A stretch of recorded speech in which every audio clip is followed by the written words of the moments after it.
તો ગઈકાલે આપણે જોયું કે લાસ્ટ લેક્ચરમાં how we found out something which is known as impedance.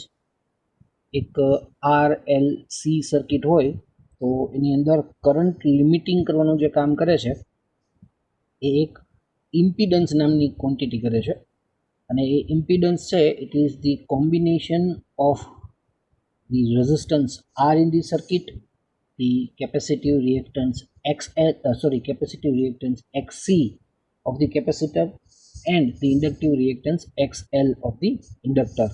અને એ ત્રણનું રિલેશન આપણે આવું મળ્યું કે Z is equal to under root R square plus XC minus XL whole squared.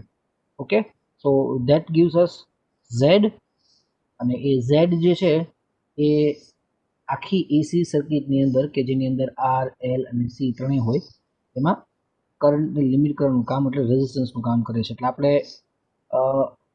Fair and simply એવું કહી શકીએ કે Z is the AC resistance when AC voltage is applied to a circuit containing both L and C.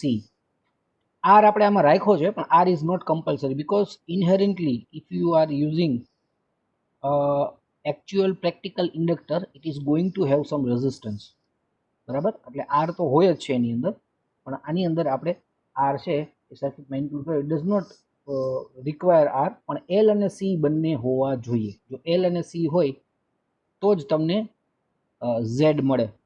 બરાબર, ખાલી L કે ખાલી C હોય તો તમારે કેપેસિટિવ રિએક્ટન્સ કે ઇન્ડક્ટિવ રિએક્ટન્સ જ યુઝ કરવાનો છે.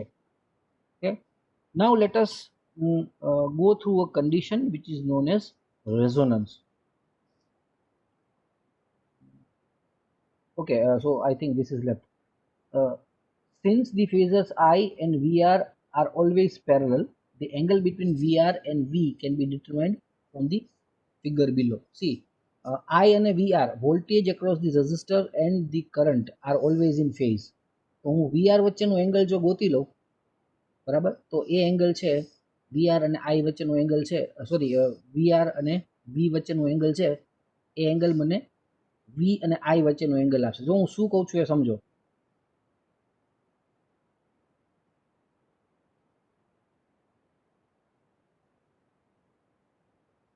We have this to be say VR and this is I. And say for example this is V.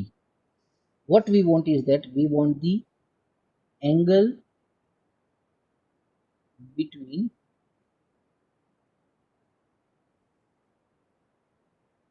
I and V. શું જોઈએ છીએ આપણને? આ એંગલ જોઈએ છીએ. પણ આ ફિગરમાંથી જુઓ તો તમને ખબર પડશે કે angle between I and V is also the angle between VR and V. શું કામ? કારણ કે જો I અને VR બે સેમ ડિરેક્શનમાં છે. These two are parallel to each other. I is parallel to V, and thus we can find out the angle between VR and V.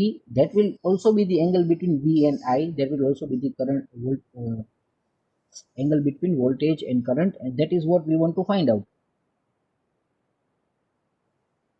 So if we consider this triangle, જે પાછલા ફિગરમાંથી જ લીધેલું છે આપણે, so this is XC minus XL, this is R, and here we have Z. Okay, so what is phi? તો phi માટે આપણે આને એક રાઇટ એંગલ ટ્રાયંગલ ગણી અને એવું કરી શકીએ કે tan phi is equal to VCM minus VLM upon VRM, this. Okay, perpendicular upon base. So if you put the values, it is VCM minus VLM upon I and upon I. જો અમે શું કર્યું જુઓ, VCM minus VLM divided by I કરી નાખ્યું અને VRM divided by I પણ કરી નાખ્યું. ન્યુમરેટર અને ડિનોમિનેટર બેને હું I થી ડિવાઈડ કરું છું, એટલે હું મારા ઓરિજિનલ ઇક્વેશનમાં કાંઈ એડ નથી કરતો. આપણે ન કરતા એવું કે ઉપર ન્યુમરેટરને 2 થી મલ્ટીપ્લાય કરીને ડિનોમિનેટરને 2 થી મલ્ટીપ્લાય કરીએ, બરાબર. તો આપણે ઇક્વેશનમાં કાંઈ એડ કર્યું ન કહેવાય, તો એવું જ આપણે કરીએ છીએ કે ન્યુમરેટરમાં આઈ થી ડિવાઈડ કર્યો અને ડિનોમિનેટરને પણ આઈ થી ડિવાઈડ કર્યો. Okay, so finally we can put our values because VCM upon I will be XC, VLM upon I will be XL અને VRM upon I will be R. Okay, આપણે કરવું તો શું કે we do not know the voltage across the capacitor or that of inductor or that of resistor. ખબર શું છે આપણને XC, XL ને R. તો આપણે we want this value of phi, the angle between voltage and current, in terms of impedance અથવા in terms of XC, XL અને R. તો એના ફોર્મમાં આપણે લેતા આવ્યા એને. Thus the triangle given a left side is called the impedance triangle with Z as the hypotenuse. અને આપણે શું કહેશું? Impedance triangle with Z as the hypotenuse of this triangle. બરાબર. હવે એક આપણે સ્પેશિયલ કેસ જોશું જેમાં we will consider R to be 0. It can never be 0, but we will take R to be 0. And I maximum is Vm upon under root R square plus XC minus XL whole square. This is Z. એ આપણે આગળ જોયું. So tan phi is the XC minus XL upon R. તો હવે આપણને બે equation મળી ગયા. એક ઇક્વેશન આપણને શું કરશે? It gives us the amplitude of the current in an RLC circuit and the other equation gives us the phase angle between current. એટલે જ્યારે પણ તમે કોઈ AC સર્કિટનું એનાલિસિસ કરો ત્યારે you are always interested in magnitude of I and phase angle between V and I. So the first part, this magnitude of I is given by this equation, Im is equal to Vm upon Z, and second part, that is phase angle between V and I, is given by this equation, that is tan phi is equal to XC minus XL upon R. તો આ બે ઇક્વેશનથી હવે તમે એક આખી એસી સર્કિટનું analysis કરી શકો. Now what happens if XC is larger than XL?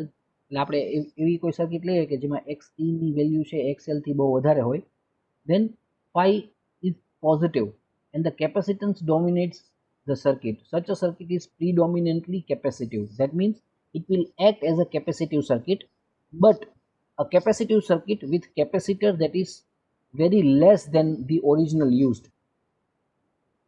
હવે આ થોડું કન્ફ્યુઝિંગ લાગે પણ એમાં કાંઈ નથી. સપોઝ કે એક L છે, એક C છે, એક R છે ને અહીંયા આપણે AC લગાવેલું છે, બરાબર. તો હવે આ XL હશે, આ XC હશે, બરાબર. પણ XC જે છે એવું થાય કે XC is greater than XL.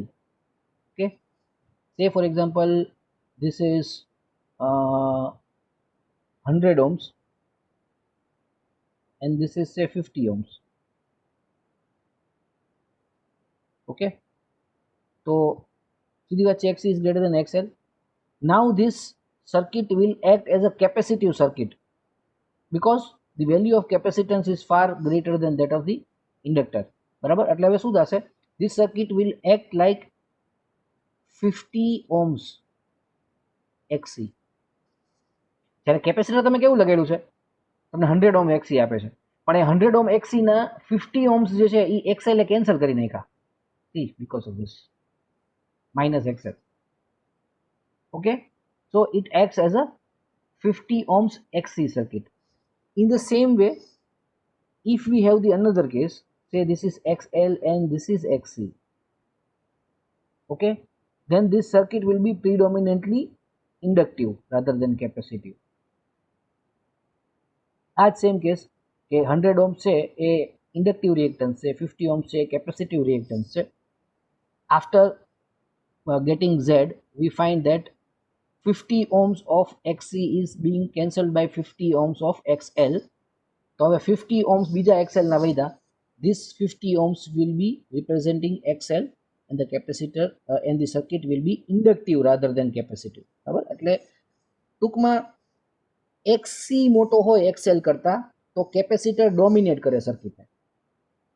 જો XC ની બદલે XL મોટો હોય સર્કિટમાં તો ઇન્ડક્ટન્સ ડોમિનેટ કરે અને સર્કિટને ઇન્ડક્ટિવ કહેવાય. જો કેપેસિટર ડોમિનેટ કરતો હોય તો સર્કિટને કેપેસિટિવ કહેવાય. રેડી? આમાં કઈ doubt? No sir. No.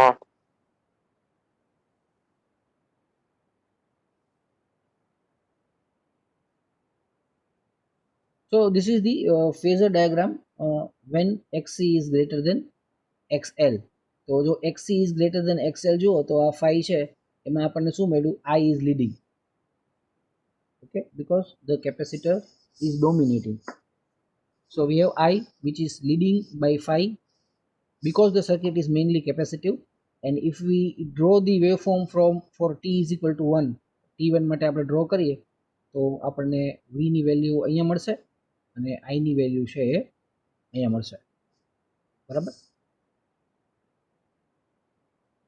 Okay, so now comes resonance. Resonance is a common phenomenon with systems that tend to oscillate at a particular frequency called the system's natural frequency. Okay, હું એક pendulum હોય એને એકવાર ધક્કો મારી દઉં એટલે oscillate થવા માંડે. બરાબર? પણ એના ઓસિલેશનની ફ્રીક્વન્સી શું હશે? Means how many oscillations will it make in 1 second? That depends upon the length of the pendulum. Okay, so if I have a pendulum of 1 meter and I push it, it will move with a different frequency. And if I have a pendulum which has a length of half a meter, 50 centimeters, and એને હું push કરીશ, એટલું જ push કરીશ તો એ જુદી ફ્રીક્વન્સીથી oscillate થશે. તો જે સિસ્ટમને તમે ડિસ્ટર્બ કરો ત્યારે એ ઓસિલેટ થાય એ હંમેશા પોતાની નેચરલ ફ્રીક્વન્સી ઓફ ઓસિલેશન ઉપર ઓસિલેટ થાય. દરેક વસ્તુની પોતાની લેન્થ પ્રમાણે, એના માસના ડિસ્ટ્રીબ્યુશન પ્રમાણે એની નેચરલ ફ્રીક્વન્સી છે એ અલગ અલગ હોય. બરાબર? એટલે પેન્ડુલમમાં ઠીક છે કે it is very easy to define that pendulum has only one frequency determining component, and that is the length of the pendulum. But it is not that easy for each and every body. દરેક body છે એ mechanically oscillate થાય જ, અને એ કેટલી frequency oscillate થાય છે એ એના માસ ઉપર, એની સાથોસાથ માસના ડિસ્ટ્રીબ્યુશન ઉપર, એટલે માસ ક્યાં કેટલો વેચાયેલો છે, પ્લસ એની લેન્થ, આ ત્રણેય વસ્તુ ઉપર ડિપેન્ડન્ટ હોય. બરાબર? પણ એની એક નેચરલ ફ્રીક્વન્સી તો હોવાની જ. હવે સપોઝ કે હું એને એક એક્સટર્નલ ફોર્સ આપું, બહારથી એક્સટર્નલ એનર્જી આપું, અને એનર્જી જે હું આપું છું એ પણ કન્ટિન્યુઅસ આપવાને બદલે આઈ give it pulses of energy. અને આ પલ્સીસ ઓફ એનર્જી છે, હું જ્યારે એમ કહું કે હું એને એનર્જીના પલ્સીસ આપું છું ત્યારે what I mean is that I give energy to it like this.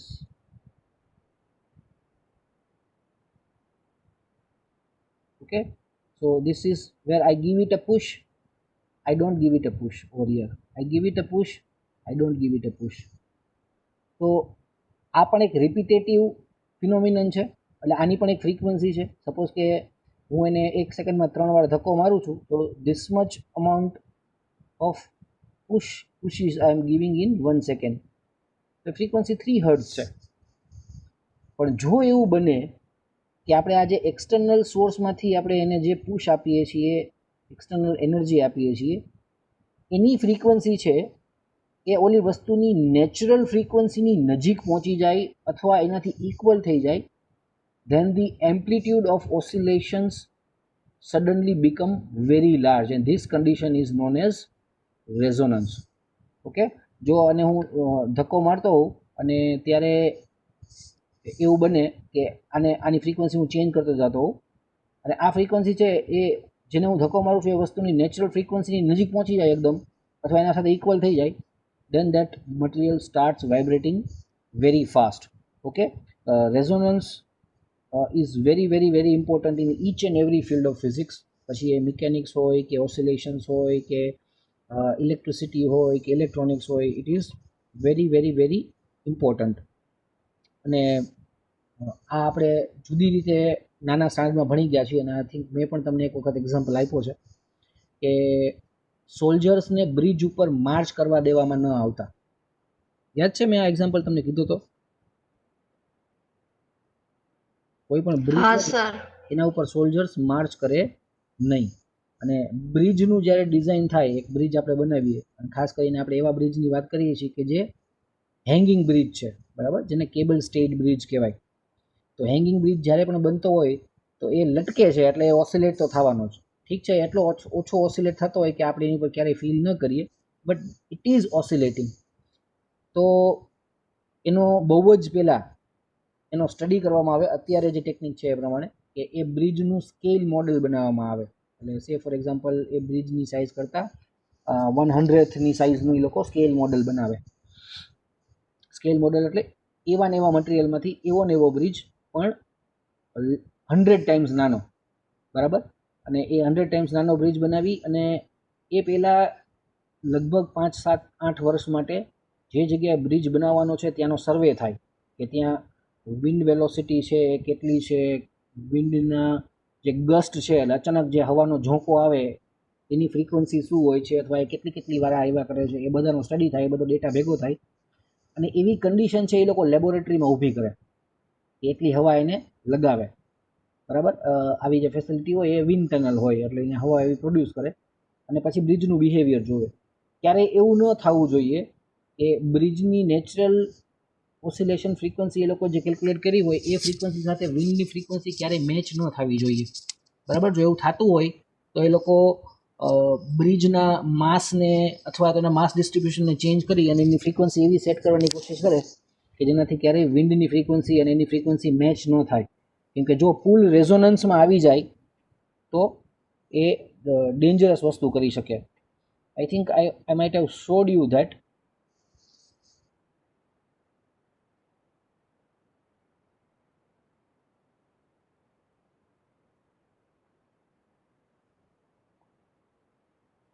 ટેકોમા Narrows bridge મેં તમને બતાવ્યું હતું કદાચ.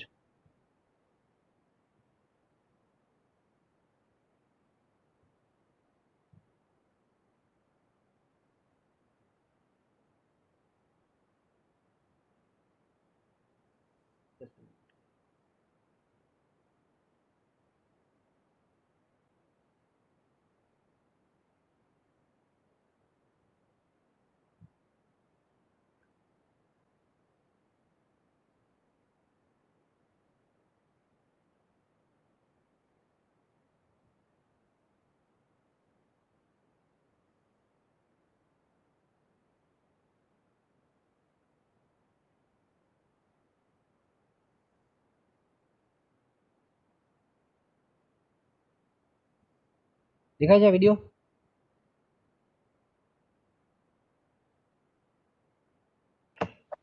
હા સર.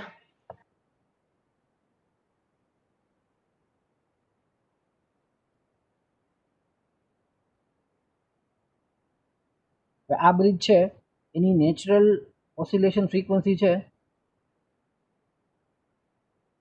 એ વિન્ડ સાથે મેચ થઈ ગઈ જો, અને પછી એનું એમ્પ્લિટ્યૂડ એકદમ વધી ગયું. હમણાં તમે રેઝોનન્સ ડેફિનેશનમાં જોયું કે જો નેચરલ ફ્રીક્વન્સી જે છે એની સાથે એક્સટર્નલ ફોર્સની ફ્રીક્વન્સી મેચ થાય તો એમ્પ્લિટ્યૂડ એકદમ વધી જાય. એટલે એમ્પ્લિટ્યૂડ એકદમ એનો વાઇબ્રેશનનો વધી ગયો. આખો ડામરનો બનાવેલો ઉપર ડેક છે આખો પુલનો, એ કેટલો વાઇબ્રેટ થાય છે જુઓ. શું કામ? ખાલી કેમ કે નીચેથી જે વિન્ડ પાસ થાય છે એ વિન્ડે એને જે વાઇબ્રેટ કરવાની ફ્રીક્વન્સી જે છે એ ફ્રીક્વન્સી અને બ્રિજની નેચરલ ફ્રીક્વન્સી બે સેમ થઈ ગઈ.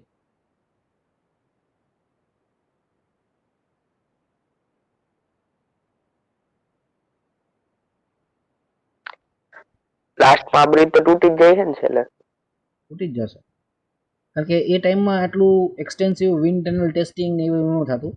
આવા ડિઝાસ્ટર થયા પછી લોકોએ નક્કી કર્યું કે પહેલાં બધું ટેસ્ટિંગ પૂરું કરી લેવાનું કે રેઝોનન્સ કેટલી અસર કરશે.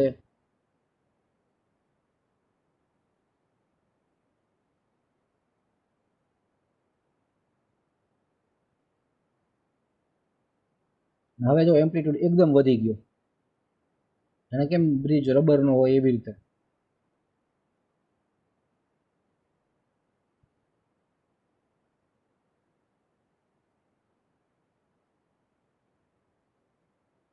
પછી જ્યારે એ બધા સ્ટ્રેસીસ છે એ સહન ન થાય એટલે તૂટી ગયો. સો સચ થિંગ્સ કેન હેપન જો પ્રોપર ટેસ્ટિંગ આપણે ન કરીએ તો. And resonance is this important.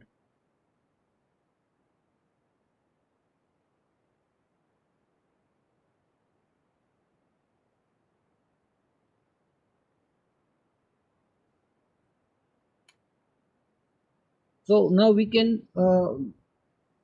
relate the same principle for an RLC circuit. બરાબર, તો RLC સર્કિટ છે એ રેઝોનન્સમાં ક્યારે આવે? તો આપણે એ જોયું કે આપણી જે કરંટ છે એની વેલ્યુ આપણને આવી રીતે મળે છે. It is VM divided by Z, and VM divided by Z એને આપણે Z ની વેલ્યુ મૂકીએ તો it is VM upon R square plus XC minus XL whole square. Okay, now say for example જે ઓમેગા આપણે આપીએ છીએ, એને જે ફ્રીક્વન્સી આપીએ છીએ એને આપણે વેરી કરીએ, એને આપણે ચેન્જ કરીએ. બરાબર, શું કામ ઓમેગાને ચેન્જ કરીએ છીએ આપણે? What is the reason behind that? Reason behind that is that કે જ્યારે તમે ઓમેગાને વેરી કરો છો ત્યારે you know that XC is 1 upon let me not write it is 1 upon omega c, whereas XL is equal to omega L. બરાબર લખ્યું છે. બરાબર, તો આ આપણને ખબર છે કે XC is equal to 1 upon omega c અને XL is equal to omega L. Now when you increase omega, okay, શું થશે? XC starts decreasing. At the same time XL starts increasing. Okay, એટલે સપોઝ કે હું એવું જોઉં કે મારી સર્કિટની અંદર XC છે એ XL કરતાં મોટું છે. ઓકે, તો હું આવું કરું, હું ઓમેગાને ઇન્ક્રીઝ કરું. ઓમેગાને ઇન્ક્રીઝ કરું એટલે શું થાય? XC starts reducing and XL starts increasing. Suppose કે આ વેલ્યુ હતી આવી હતી સે 100 and this was 50. So now what happens is that I increase omega by some amount. This becomes 90. Okay, and this becomes 60. Okay, હજી હું થોડુંક આને હજી ઓમેગાને થોડી વધારું. This becomes 80 and this becomes 70. Okay, શું થઈ રહ્યું છે? both values are coming near each other. તો એવું બનશે કે નહીં કે for certain value of omega, ઓમેગાની કોઈક વેલ્યુ માટે I will find that XC is equal to XL. આવું બનશે કે નહીં? ફોર સમ ઓમેગા, અને આ ઓમેગાને આપણે કહેશું omega 0 or omega naught. So for some omega naught for a given circuit આપણને એક ઓમેગા એવી મળશે કે જેના માટે XC અને XL ની વેલ્યુ સરખી થઈ જશે. હા કે ના? હા સર. બરાબર, અને જ્યારે એવું થાય ત્યારે શું થાય? This becomes 0, this becomes 0. Now what will happen is that IM will just be equal to VM upon R, and this will be IM maximum.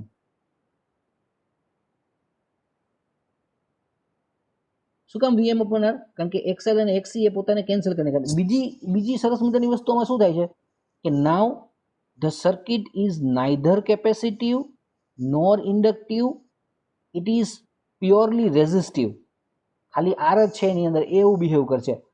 ત્યારે કે જ્યારે એની અંદર ઇન્ડક્ટર ને કેપેસિટર તો પહેલેથી છે જ, છતાં પણ ફ્રીક્વન્સી એવી આવી ગઈ કે XC અને XL એ એક્ઝેક્ટલી એકબીજાને કેન્સલ કરી નાખ્યા. તો circuit is neither capacitive nor inductive, it is only resistive, and at that time we will have maximum current flowing through it, IM, IM ને આપણે IM max કહેશું, and that max current would be VM divided by R, because now there is no XL or XC factor. તમે બીજી કોઈ પણ value માટે calculate કરજો, you will have some value of XC or some value of XL, એટલે R છે it will always be greater. બરાબર. Suppose કે મારી સર્કિટ કેપેસિટી હોય, આ કેસમાં આપણે જોઈએ તો this was 50, 100 minus 50 is 50, so 50 square R plus 50 R square plus 50 square એવું થતું હતું. સપોઝ કે આ 90 હું લઉં તો 90 minus 60 would be 30, so this would be 30 square plus R square. તો R ક્યારે એકલો તો હતો જ નહીં, R એકલો એક જ વખત બની શકે કે જ્યારે XL is equal to XC થાય, and the circuit will then have lowest resistance, અને જ્યારે સર્કિટનું લોએસ્ટ રેઝિસ્ટન્સ હોય તો એમાં મેક્સિમમ કરંટ પાસ થાય.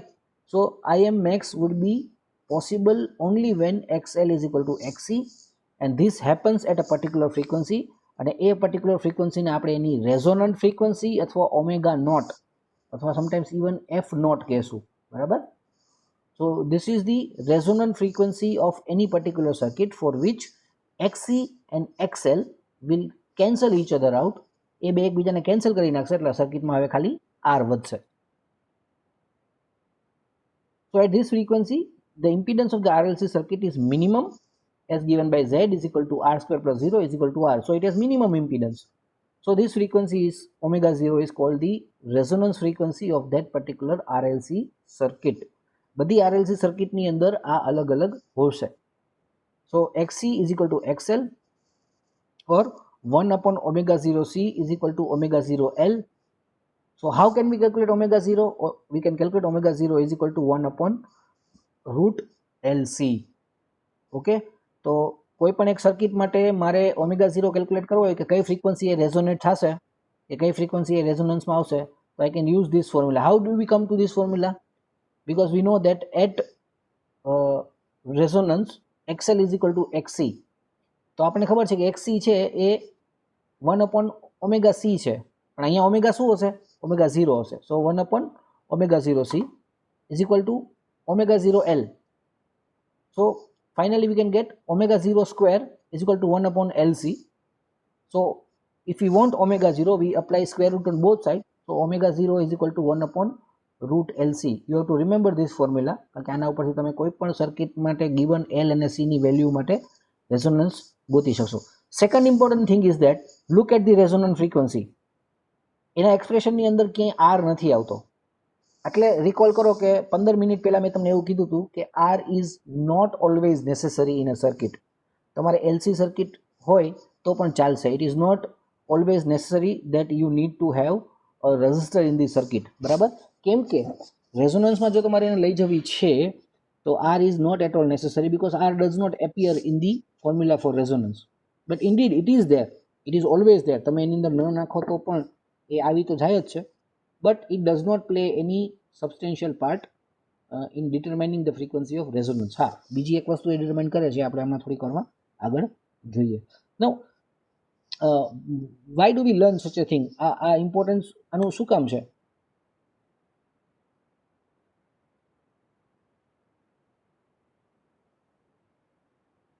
So we know that at resonance IM is equal to VM upon R. Resonance is used to select or tune a particular frequency for your TV or radio set from an antenna that might be receiving wide variety of frequencies. Now look, the most beautiful thing about this is that આ આપણા દરેક communication ડિવાઇસને possible બનાવે છે. For example, suppose કે આ મારું antenna છે, હું એક રફ એન્ટેના દોરું છું.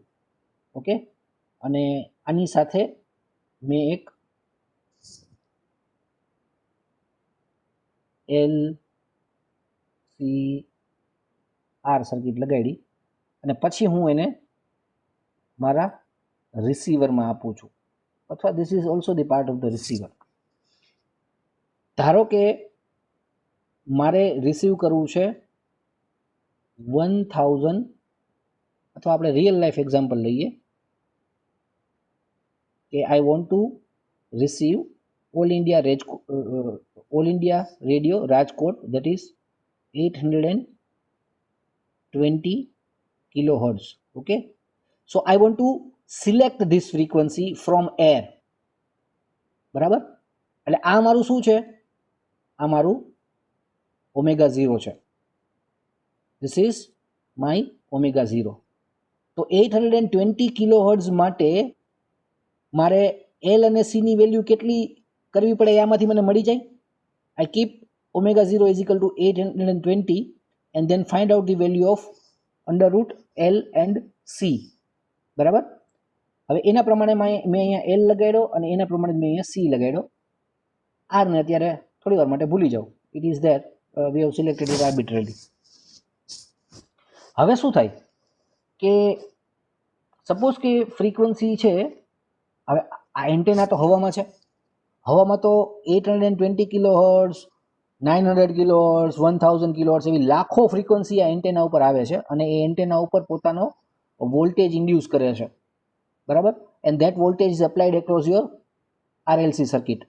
But your circuit will only have lowest resistance and thus the highest amplitude only for 820 kilohertz. અને એ 820 કિલોહર્ટ્ઝ જ્યારે સિગ્નલ અહીંયા આવશે અથવા એ 820 કિલોહર્ટ્ઝનું સિગ્નલ જ્યાં હશે એને જ મેક્સિમમ આમ જવાનો પાથ મળશે, બીજા કોઈને આમ જવાનો પાથ મળશે નહીં. બરાબર, બીજા બધાને આ બ્લોક કરી રાખશે, ખાલી 820 કિલોહર્ટ્ઝને જ એ આગળ વધારે પાસ થવા મળશે અને પછી આપણે એની સાથે જે પ્રોસેસ કરી અને આપણે એ સિગ્નલને સાંભળવા માટે સ્પીકર સુધી પહોંચાડવાનું હોય એવું આપણે કરીએ છીએ. હવે પ્રોબ્લેમ એવો થાય કે જે રેડિયોથી તમે 820 કિલોહર્ટ્ઝ સાંભળો છો એનાથી તમે પાછું બીજું એક સ્ટેશન સપોઝ કે આમ સાંભળવાનો છે કે 1100 કિલોહર્ટ્ઝ સપોઝ કે. Okay, so you also want to listen to it after you have listened to 820. તો 820 મારી ઓમેગા 0 હતી, આપણે એને પેલું સ્ટેશન ઓમેગા 01 કહી દઈએ. Now this is what the second station I want. I don't want to listen to this now, I want to listen to this. આવું આપણે કરીએ છીએ. So this is my omega 02. પણ મેં ઓમેગા 01 પ્રમાણે જે આ એલ અને સી ની વેલ્યુ સિલેક્ટ કરી છે એ તો ઓમેગા 02 માટે ચાલશે નહીં.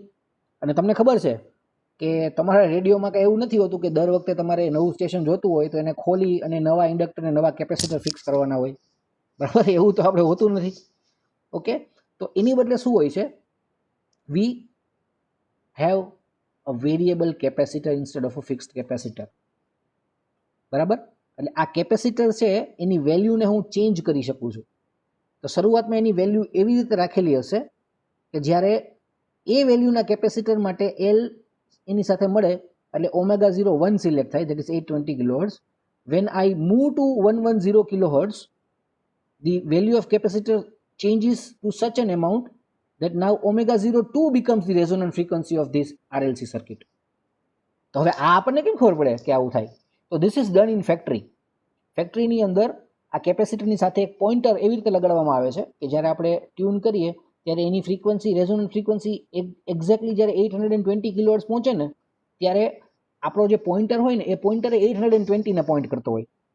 પછી જ્યારે કેપેસિટરને આપણે ચેન્જ કરીએ અને એની રેઝોનન્ટ ફ્રીક્વન્સી 1100 કિલોહર્ટ્ઝ પહોંચે ને ત્યારે ઓલો પોઇન્ટર 1100 ને પોઇન્ટ કરતો હોય. સો this is known as calibration. આપણે કેમ સપોઝ કે મારે થર્મોમીટર બનાવવું હોય તો હું શું કરું, મર્ક્યુરીને એક ટ્યુબમાં ભરી દઉં and then I put it in ice, બરફમાં રાખી દઉં. બરાબર, તો બરફની આપણને ખબર છે કે આઈસ ઇઝ મેલ્ટિંગ આઈસ હોય એમાં રાખું તો આઈસ મેલ્ટ થાય એ ટેમ્પરેચર 0 ડિગ્રી સેલ્સિયસ હોય.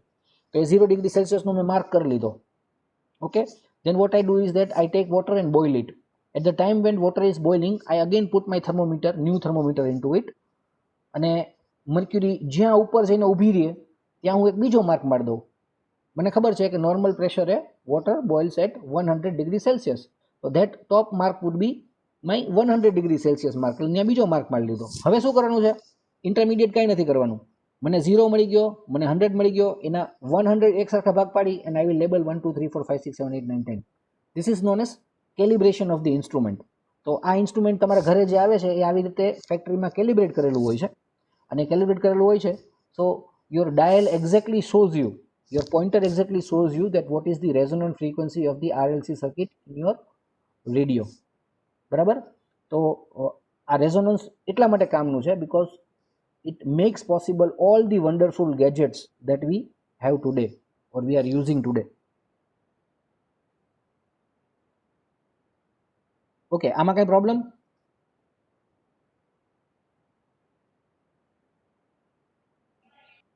ના સર. ઇન્ટરેસ્ટિંગ લાગ્યું કે બોરિંગ લાગ્યું? થોડુંક ઇન્ટરેસ્ટિંગ હતું સર. થોડુંક. Okay, to tune a particular frequency, we generally vary the capacitance of the RLC circuit until the resonant frequency of the circuit is same as the frequency we want to tune. મેં હમણાં તમને જે કીધું એ resonance can only occur in circuits that have both L and C. Resonance circuits are not possible with RC circuits or RL circuits. બરાબર? ખાલી resistor capacitor circuit હોય કે ખાલી રેઝિસ્ટર ઇન્ડક્ટિવ સર્કિટ હોય તો એમાં રેઝોનન્સ પોસિબલ નથી, because resonance relies on the fact that at particular frequency the value of XL and XC is same. They cancel out, become zero, and we only have R to play with. બરાબર? તો આવું થવા માટે L અને C, XC અને XL બંને હોવા જરૂરી છે, નહીંતર ક્યારેય એનું સર્કિટનું રેઝિસ્ટન્સ છે એ મિનિમમ થાય જ નહીં. બરાબર? અને જ્યારે મિનિમમ થાય એ ત્યારે જ હોય કે જ્યારે એક્સએલ અને એક્સસી બંને સરખા બની ગયા હોય અને એકબીજાને કેન્સલ કરી નાખતા હોય. સો it is not possible with circuits which either only have capacitor or only have inductors. You need to have both L and C when you want to make a resonant circuit. Okay, so here is one example of resonance. તો આમાં આપણે શું કર્યું છે? The figure is having an RLC circuit જ્યાં L is equal to 1 millihenry છે, C is equal to 1 nanofarad છે, R is equal to 100 ohms છે કેસ 1 માટે, અને R is equal to 200 ohms છે કેસ 2 માટે. એ હમણાં થોડી વાર માટે મૂકી દો. સોર્સ છે એ 100 વોલ્ટનો છે અને જે રેઝોનન્ટ ફ્રીક્વન્સી સર્કિટની છે 1/LC is 1 into 10 raised to 6 radians per second. Okay, so this is 1 into 10 raised to 6 radians per second. અહીંયા mega radian, 10 raised to 6 is mega, so mega radians per second અહીંયા મૂકેલું છે. Okay, and this is how resonance behaves. Current જો જ્યારે રેઝોનન્સે પહોંચું ત્યારે current કેટલો વધી જાય છે. See increases many times than the non resonant values. બરાબર? તો આનો મતલબ શું થાય કે at resonance the resistance of the circuit becomes so low that current increases drastically. Current એકદમ અચાનક જ વધી જાય. બરાબર? પણ સર્કિટની અંદર જે રેઝિસ્ટન્સ છે, that resistance also plays a very important part. See, this is the blue graph is for case 1 કે જે RLC સર્કિટ છે એમાં L અને C છે એ તો 1 અને 1 છે, પણ જે R છે ને એ 100 ohms રાખ્યો હોય તો તમને પીક કેટલી મોટી મળે છે જુઓ. અને જો R is equal to 200 ohm રાખેલો હોય તો આ ગ્રે કલરની પીક જો કેટલી નાની મળે છે. બરાબર? સો this is a true life example of resonance. It is seen that for both values of R, the current maximum is at resonant frequency at 1 mega radian per second. બંને વખતે peak ત્યારે જ આવે છે, પણ પીકની સાઇઝમાં ડિફરન્સ છે. શું કામ? કેમ કે સર્કિટની અંદર રેઝિસ્ટન્સ જ્યારે ઓછો છે, રેઝિસ્ટન્સ R, ત્યારે પીક બહુ મોટી 1 એમ્પિયર જેવી મળે છે, અને જ્યારે કરંટ વેલ્યુ છે એ ડબલ છે તો પીકની સાઇઝ અડધી થઈ જાય છે. તો 1 એમ્પિયર કરંટ આપણને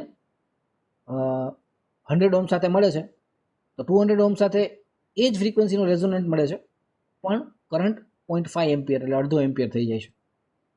The current amplitude in the case of case 1, that is R is equal to 100 ohms, is twice as big as the case 2, because obviously the resistance is half. Half resistance હોય તો current double મોટો થાય, resistance double કરી નાખીએ તો current અડધો થઈ જાય. સેમ વસ્તુ આપણને અહીંયા જોવા મળે છે. Okay, and after this now comes very important point of bandwidth of resonance. તો રફલી ખાલી કહી દઉં કે બેન્ડવિથ ઓફ રેઝોનન્સ એટલે શું, કે આમાં તમે જોશો કે resonance is not a point but it is an area. તો ઓમેગા 0 થી બહુ નજીક પણ ઓમેગા 0 થી થોડીક વધારે, અને ઓમેગા 0 થી બહુ નાની પણ એની બહુ નજીક. Let me draw it. તમે જો તો આ ફ્રીક્વન્સી અહીંયાની લઉં કે અહીંયાની નજીકની ફ્રીક્વન્સી લઉં તો એના માટે પીકની અંદર અથવા તો વેલ્યુ જે ઓમેગા 0 એક્ઝેક્ટલી ઓમેગા 0 માટેની વેલ્યુ છે એની વચ્ચે અને આની વચ્ચે બહુ ઝાઝો ફેર નથી. બરાબર? તો that means resonance does not exactly occur at the resonant frequency only. પણ એ રેઝોનન્સ ફ્રીક્વન્સીની આપણે જ્યારે બહુ નજીક પહોંચી જાય છે ત્યારે પણ થઈ જાય છે. એટલે resonance is generally for a bunch of frequencies, not for a single frequency. અને આને આપણે રેઝોનન્સની વિડ્થ કહીએ છીએ અથવા એને બેન્ડ વિડ્થ કહીએ છીએ. That is what we will see in the next lecture. Okay, આમાં અત્યાર સુધી કંઈ ડાઉટ હોય તો કયો. Anything out of the ordinary?